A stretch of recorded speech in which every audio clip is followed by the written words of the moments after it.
नमस्कार, आप देख रहे हैं भारत 24। मैं हूं आपके साथ पूजा। द बुलेटिन की शुरुआत बड़ी खबर के साथ में करेंगे। प्रयागराज से बड़ी खबर, सूत्रों के हवाले से बड़ी खबर, अब तक की सबसे बड़ी खबर। अतीक अशरफ मर्डर पर सबसे बड़ा खुलासा। 3 नहीं बल्कि 5 शूटर शामिल थे। जानकारी सोर्सेज से 2 शूटर बैकअप टीम के रूप में मौजूद थे। पहली स्ट्राइक टीम में 3 शूटर शामिल थे। 2 शूटर्स की एक और टीम बैकअप में मौजूद थी। पहली टीम ने काम को अंजाम दिया, दूसरी गायब हो गई। पहली टीम चूकती तो दूसरी टीम अतीक अशरफ पर अटैक करती। जो 3 पकड़े गए उनमें किसी के पास मोबाइल नहीं मिला। कॉल्विन अस्पताल के आसपास के सभी सीसीटीवी फुटेज खंगाले जा रहे हैं, पुलिस के पास है। कॉल्विन अस्पताल के आसपास करीब 45 कैमरे हैं। देखिए, 3 हत्यारे अतीक अशरफ के पुलिस की गिरफ्त में है, लेकिन हमारे सोर्सेज ये कहते हैं कि 3 नहीं बल्कि 5 हत्यारों की टीम वहां तैयार थी। अगर 3 से काम ना हो पाता, अगर ये 3 चूक जाते, तो जो बैकअप टीम में 2 हत्यारे थे वो इस वारदात को अंजाम देते। पहली टीम ने काम को अंजाम दे दिया, इसलिए ये दूसरी हत्याकारी जो टीम थी वो गायब हो गई। बड़ी जानकारी इस वक्त, एक्सक्लूसिव जानकारी भारत 24 पर आप देख रहे हैं। अतीक अशरफ हत्याकांड को लेकर एक्सक्लूसिव जानकारी। सोर्सेज हमारे ये कह रहे हैं कि 3 नहीं बल्कि 2 शूटर्स की एक और टीम बैकअप में मौजूद थी। अगर ये 3 किसी भी कीमत पर चूकते, तो जो बैकअप में 2 टीम में लोग थे वो इस पूरी वारदात को अंजाम देते। यानी अतीक अशरफ को मौत के घाट उतारने की पूरी तैयारी पहले से ही कर ली गई थी। रेकी की जा रही थी। 2 लोग और बैकअप टीम में मौजूद थे। अवनीश विद्यार्थी हमारे साथ जुड़ गए, यूपी एडिटर।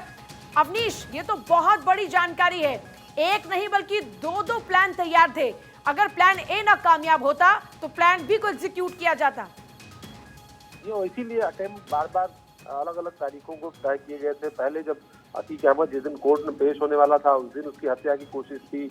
जिस दिन उसी दिन असद का इनकाउंटर और गुलाम का इनकाउंटर हो गया, लिहाजा स्ट्रेटजी बदली गई। सुरक्षा कोर्ट के अंदर काफी ज्यादा हो चुकी थी, वरना प्लानिंग जो सबसे पहले थी वो कोर्ट में ही मारने की इन तीनों शूटर्स ने तय की थी। और इसी तरीके से जो सबसे बड़ी जानकारी इस वक्त उनके बारे में निकल के आई कि शूटर्स जो है वो खुलदाबाद थाने के समीप में ही जो है वो होटल था, वहां पर रुके हुए थे। और जिस तरीके से स्टारिन नाम का ये होटल और उसके 203 नंबर कमरे में जो है ये शूटर्स वहां पर रुके हुए थे, और वहीं पर सारी रणनीति जो है वो तैयार की गई थी। यहीं से पुलिस ने चार्जर, मोबाइल फोन बरामद किए हैं। हालांकि उन मोबाइल फोन में सिम कार्ड जो है वो नहीं है। ये बताया जा रहा है कि जो है सुरक्षा इन शूटर्स ने चालाकी दिखाते हुए उन सिम कार्ड को डिस्ट्रॉय कर दिया था, लेकिन चूंकि फोन वहां मौजूद था, उसके फोन बुक में, कॉल लॉग में बहुत सारे नंबर हैं, लिहाजा उन नंबरों की ट्रैकिंग या उनकी सीडीआर रिपोर्ट निकालने की कार्रवाई अब पुलिस ने शुरू की है। तो जैसे जैसे एविडेंसेस साथ में मिलते जा रहे हैं उनके रिमांड पर, पूछताछ के आधार पर,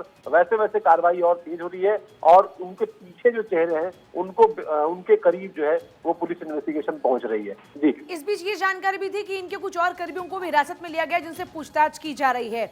अभी और भी कुछ तथ्य हाथ लग रहे हैं क्या? ये लोग भी इस प्लानिंग का हिस्सा थे जिनको हिरासत में लिया गया? उनसे पूछताछ के बाद क्या कुछ अभी तक हाथ लगाए पुलिस के? देखिए, कुल 5 लोगों से अब तक पूछताछ हुई है। इसमें 3 लोग जो है लवलेस के संपर्क के थे, जिनसे लवलेस ने इस घटना का जिक्र पहले किया था। उनको हिरासत में लिया गया था परसों ही। उसके अलावा 2 और लोगों को हिरासत में लिया गया था। 2 ऐसे लोग जो इस घटना में सीधे तौर पर शामिल थे इन शूटर्स के अलावा, उनकी तलाश जो है वो प्रयागराज पुलिस यूपीएसटीएफ कर रही है, क्योंकि उनकी सक्रिय भूमिका थी हत्याकांड में। वो लगातार रैकी में भी इन तीनों शूटर्स के साथ थे, होटल एकोमोडेशन दिलाने में, उनको रुपए पैसे मुहैया कराने में, सब में उनकी भूमिका थी। जो बैकअप प्लान था वो यही था कि घटना स्थल से वो सीधे निकल करके होटल आएंगे और वहां से फिर जो है वो अपने अपने गंतव्यों को अलग अलग दिशा में फरार हो जाएंगे। फिलहाल इतनी जानकारी जो है सूत्रों से मिल रही है, जो इन्वेस्टिगेशन टीम के सूत्र हैं, लेकिन और भी बहुत। पर अवनीश, जिस तरीके से अभी इसकी हत्या की जो कहानी उभरकर सामने आ रही है, उसके मुताबिक ये नजर आ रहा है कि 3 अलग अलग जगहों से 3 युवा अपराधियों को इकट्ठा किया जाता है, एक जगह पर लाकर 2 लोग बैकअप में रहते हैं। मतलब ये किस तरीके से कोरिलेट कर रहा है? मतलब ये स्टोरी थोड़ी सी अटपटी है, अभी कुछ मिसिंग है इस बीच में। जी हाँ, बिल्कुल है। और बिल्कुल सबसे बड़ी वजह है मोटिव। जो मोटिव है वो क्लियर नहीं हो पा रहा। सबके बाद भी, तमाम बयानों के बाद भी, तमाम अलग अलग एंगल्स के आने के बाद भी, और जब तक मोटिव किसी क्राइम का तय नहीं होता तब तक घटना को आप वर्कआउट नहीं कर सकते। इसीलिए मोटिव जब तक क्लियर नहीं होगा, इस मामले में सबसे बड़ी चीज जो मुसीबत बन रही है इन्वेस्टिगेशन एजेंसी के लिए वो यही कि उनको मोटिव जो है वो क्लियर नहीं मिल रहा है। पूछताछ जरूर हो रही है, बहुत सारी चीजें सामने आ रही हैं, कई कड़ियां जुड़ती है, आपस में दिखती हैं, फिर वो अचानक कड़ियां जो है वो आगे जाकर के रुक जाती हैं। तो ऐसे में अलग अलग सबूत जो मिल रहे हैं ये उन कड़ियों को जोड़ने में फेविकॉल का काम करेंगे, कहीं ना कहीं मदद देंगे इन्वेस्टिगेशन एजेंसी को, और शायद उसी दिशा में पूछताछ जो है वो आगे बढ़ रही है। अच्छा, अभी आपके सोर्सेज और क्या कहते हैं, ये जिन दो का जिक्र हो रहा है जो रेकी करने में थे, जो इनके साथ साथ ये जो बैकअप टीम के तौर पर काम कर रहे थे, क्या ये कोई बड़े गैंगस्टर हैं? क्या इनका किसी बड़े गैंग के साथ में कनेक्शन है?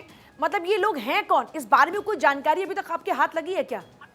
देखिए, दो बातें पुख्ता हैं। एक बात ये कि ये कोई बहुत बड़ा चेहरा नहीं थे क्राइम की दुनिया के, जो बचे हुए दो थे, क्योंकि जब front team, backup team, front team में जो लोग थे वो सिद्धार्थ लोग थे, चाहे लवलेश हो, सनी हो, अरुण मौर्य हो, इन सब ने हथियारों की अच्छी ट्रेनिंग ले रखी थी। खासतौर पर जिस वेपन का यूज किया गया था उसके बारे में उसके सिद्धार्थ लोग ये बताते हैं, खुद पुलिस के अधिकारी भी कहते हैं कि जिस तरीके से उन्होंने इस घटना में उन पिस्टल का इस्तेमाल किया, खासतौर पर जो है जो जिग्ना पिस्टल थी उसका इस्तेमाल किया, वो बहुत साफ तरीके से बताता है कि इसी पिस्टल से कम जो है इतना सिद्धस्त होने के लिए उनको 100 से ज्यादा राउंड जो है वो फायर करना पड़ा हुआ था। आप अंदाजा लगाइए कि कहीं ना कहीं इसको लेकर के एक जो है प्रैक्टिस सेशन भी रहा होगा इनका, एक डमी ट्रायल भी हुआ होगा। तो ये सारी चीजें जब इन्वेस्टिगेशन मुझे लगता है और भी थोड़ा आगे बढ़ेगी तो ये सब चीजें भी खुल करके सामने आएंगी, क्योंकि बहुत ही क्लियर ऑपरेशन था, बहुत ही क्लियर तरीके से 3 लोग अलग अलग दिशा से बुलाए गए, 2 और ऑपरेटिव जो उनकी मदद कर रहे थे लोकल हैंडलर के तौर पर, उनकी भूमिका भी बहुत साफ दिखाई दे रही है। और करीब 12-14 और ऐसे नंबर हैं तो सीधे तौर पर इनके साथ जुड़े हुए हैं, उन कड़ियों को जोड़ने की कोशिश जो है इस वक्त जांच एजेंसियां कर रही हैं। जी हाँ, जांच एजेंसी लगातार इन कड़ियों को जोड़ने की कोशिश कर रही हैं। आपके पास वापस लौट रहे अवनीश, जरा एक बार फिर से अपने दर्शकों को बता दें कि पकड़े गए शूटर्स के पास मोबाइल नहीं मिला, लेकिन इनके होटल रूम में जहां पर ये ठहरे थे उस होटल के रूम में मोबाइल फोन्स 2 बरामद हुए हैं। लेकिन जैसा अवनीश भी इस बात का जिक्र कर रहे थे कि 2 जो सिम थी मोबाइल फोन्स की उनको पहले से ही डिस्ट्रॉय कर दिया गया, लेकिन उस मोबाइल के अंदर कुछ नंबर्स मिले हैं